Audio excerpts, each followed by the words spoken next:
Formación y destrucción de la capa de ozono en la atmósfera. Formación de la capa de ozono.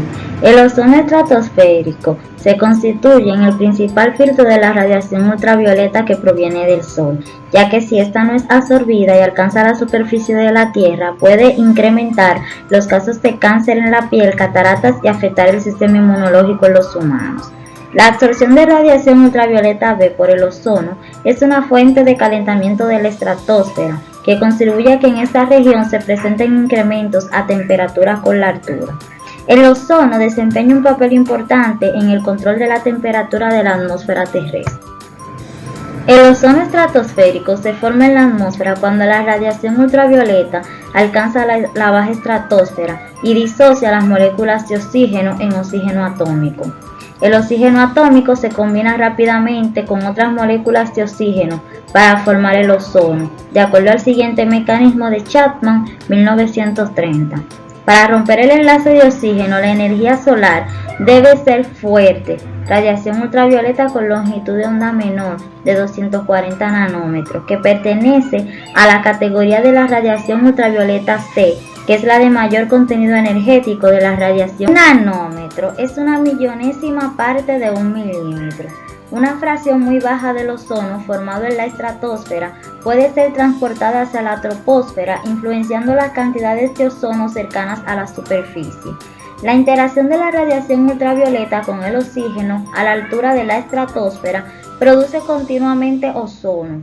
La molécula de ozono gasta la mayor parte de su vida absorbiendo la radiación ultravioleta. Este proceso de absorción ocurre cuando el rayo de radiación ultravioleta rompe la molécula de ozono en una molécula de oxígeno y un átomo de oxígeno, seguido por la combinación del átomo del oxígeno con otra molécula de oxígeno para reformar el ozono. En este proceso, la radiación ultravioleta es convertida en energía calorífica. Este proceso se puede presentar mediante la siguiente reacción química, donde Hb es un fotón químico y M es una molécula que acompaña la colisión y que no se afecta por la reacción. Generalmente, el nitrógeno o el oxígeno, que se encuentran en grandes cantidades en la atmósfera y es capaz de absorber la energía cinética remanente. Este proceso de absorción es sumamente eficiente, de manera que la radiación ultravioleta que alcanza la superficie. Destrucción de la capa de ozono.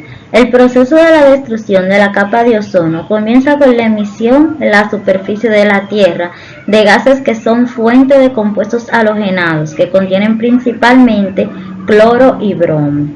Los científicos han detectado variaciones en la cantidad de ozono que van más allá de los cambios naturales y que tienen su origen en la actividad del hombre.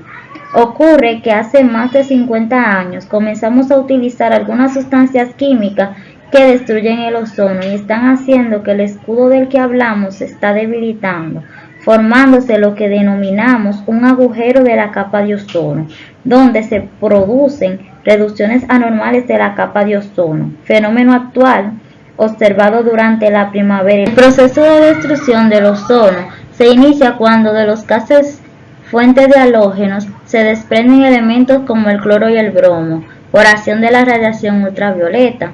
Estos elementos reactivos permanecen en estado atómico o son oxidados por la misma reacción con el ozono. La vida de la molécula de ozono acaba cuando reacciona con alguno de estos gases reactivos, principalmente el monóxido de cloro y el monóxido de bromo, o con el cloro y el bromo en forma atómica.